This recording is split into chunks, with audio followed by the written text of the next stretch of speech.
Say game paw.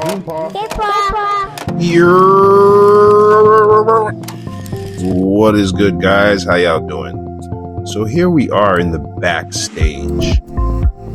And the question comes, which is the best backstage car, or which one you should go for immediately? I've already reviewed several of the cars in this backstage, and y'all should already know what my favorite car in the game is, and that happens to be a backstage car.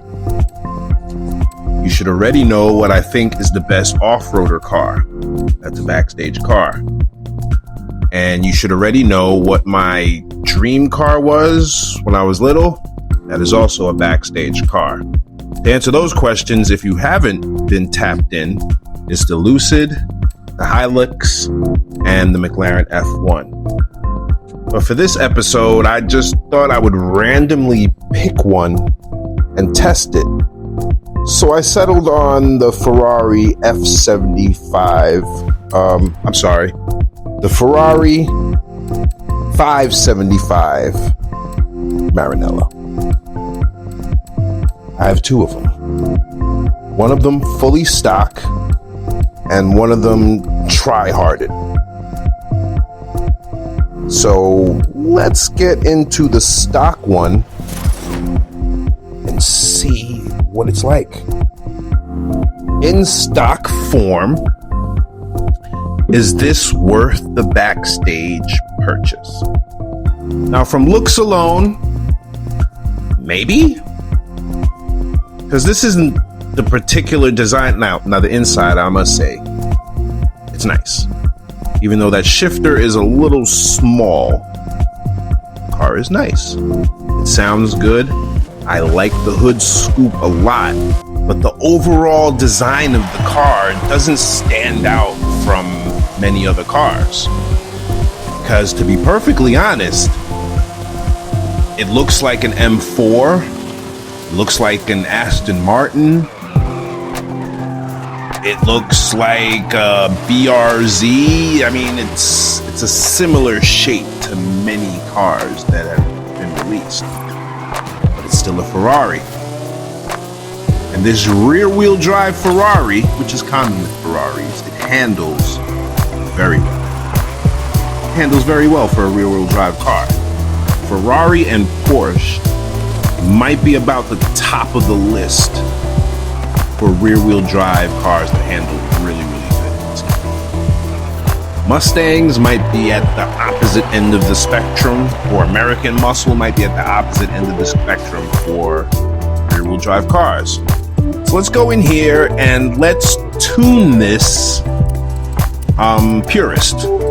So we won't change the differential. Well, we're going to change the differential, but we won't change the engine, and we won't change the drivetrain.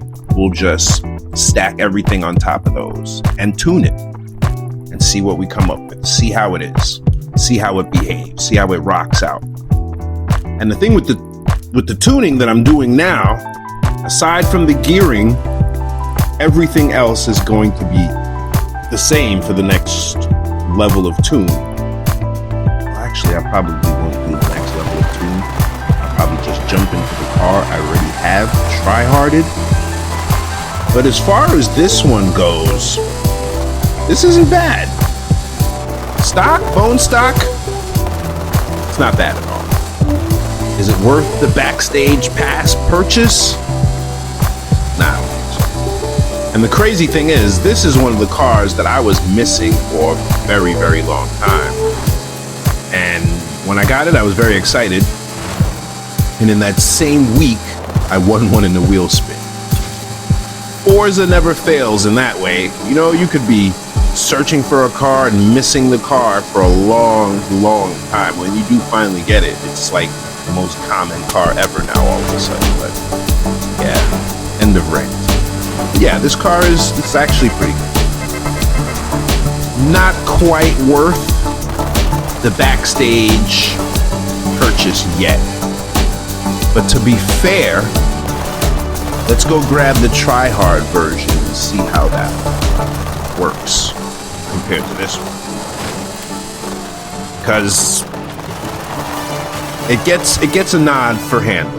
It definitely gets a nod for handling, especially for being rear-wheel drive. I mean, it gets a B for design because it's not the most original design, but it is a good design. It's a good stable design. So let's jump in my try-hearted mode. If I can find it. Yeah, somewhere around here, somewhere. Okay, there it is. Let's get in it.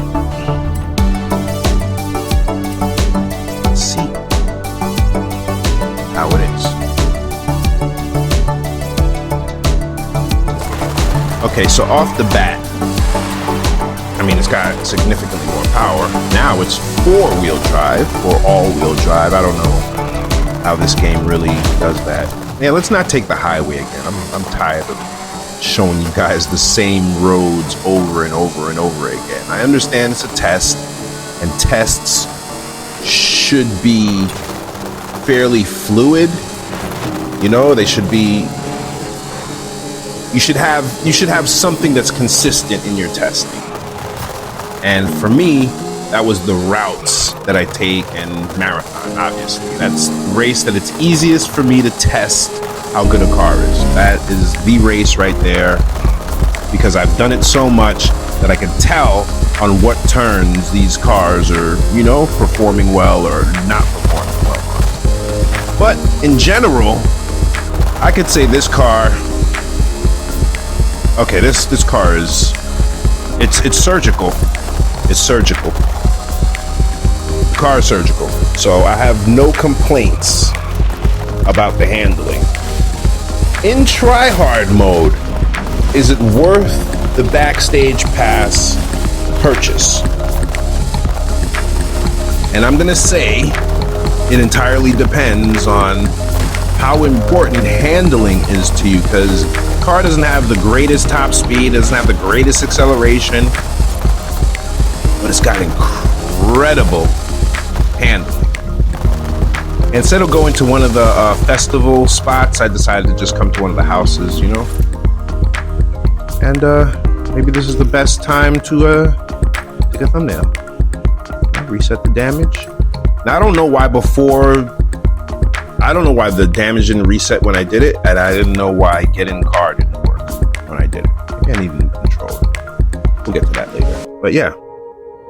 This is also a problem for me. Why does it take so long for the photo to process?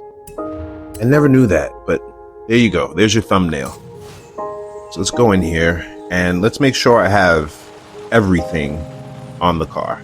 That's gonna make it as elite and as good as possible right now. So let's see if I can reduce the weight of the rims. I can. Let's see. Upgraded the engine. Got turbos. I think I'm gonna leave the wing on it because that wing arguably might be contributing greatly to the handling of this car right now. Like, a lot of people do not like the Forza wing, but the Forza wing is extremely effective as a wing. If you can't keep the ass of your car straight and it wants to drift, it wants to twerk on the road, throw a wing on it. It's gonna stop all the twerking of your car right there, almost instantly. So let's tune this thing up. I'll do this a little bit slower so you guys, well, I'm gonna do it in real time right here so you guys can see it right in front of your faces, how I'm tuning it. Because as I told you, well, I did tell you, but I think everything should be tuned on this car because it was try-hearted. It just depends on how long ago I did it, because my tuning has evolved as I played it. You know, I started off this game, I didn't even know slicks were the best. I was taking the Forza tires because it had the words on the side and I thought the words were the best. So I played most of the beginning of the game with less grip than I could possibly get. Once I threw them slicks on the cars, man, forget about it. Forget about it. That was a game changer for me. The slicks really changed. So now when I go back into the other tires, I can see the shortcomings. And because I started using the Forza tires, I developed, I guess, better control of the car through handling or through driving, because it didn't have the maximum grip. So when I did get into the slicks, it was like, oh, cheat code. You know, I was a lot better. Maybe that's a way you guys could start off the game, man. Maybe put different tires on it. Don't go all the way to slicks immediately. Throw some off-road tires on it. See if you can handle turns and drifts and stuff like that. That'll level up your driving skills. So when you do ultimately get to slicks, then you'll be like me. You'll be him or her, whoever you want to be. I mean, but yeah, to be perfectly honest, and to answer the question, is this worth the Backstage purchase? I'll say if you got 5 Backstage Passes, purchase those 3 cars that I mentioned before if you don't have them: the Lucid, the Hilux, and the F1. And then maybe jump into this if you like the design. If you're a Ferrari fan, it's got very, very good handling. So that could make up for the lack of speed. Handling usually does that. So the Barabas and the Blade, they're not the fastest cars in the game, but they can take a lot of turns flat out. So they can do their 230 miles per hour, you know, around turns, where a car that can do 280 will have to slow to 200 or 190 to take the same turn. So yeah, handling is very important. And if you can find the right balance between handling and performance, you've got something like the Sesto Elemento, to be perfectly honest, or the McLaren F1, the original $15 million car in the game. Yeah, you'd have that when handling and performance meet. Or you'd have the Porsche, the new GT3 RS. I think it's 2023, the new one. Man, that car might beat the Sesto for handling, because the Sesto has the 4-wheel steering, and so does the Porsche. And the difference is between this car and, say, a Skyline with 4-wheel steering, is that you can still tune the suspension with the 4-wheel steering. So you can dial in the suspension the way you want it. And man, that's a really good thing. And that makes those 2 cars in particular very elite. I'm sure there are plenty more cars in the game that you can tune the suspension if it has 4-wheel steering. Because if it does have 4-wheel steering stock, and most cars, if you change the suspension, you're going to lose the 4-wheel steering. I put drift suspension on most of my cars because it has largest turning radius. The wheels turn more. So, and it weighs less than the suspension. There's a little cheat code for you guys. So, is it worth the Backstage Pass purchase? I'd say yes, but not if it's your first or only purchase.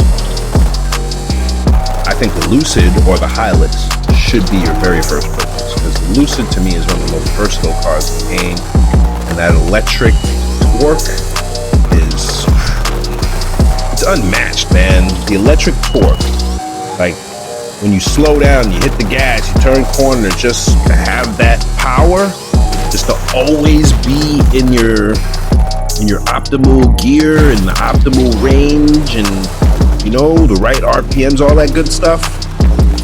Anytime you need, that's it right there. So in total, I would give this Maranello a C. As far as Backstage Pass cars are concerned, it gets a C. But yeah, that's all I got for you guys. Thanks for pulling up and tapping in as usual. And I'll see you in the next one. Peace.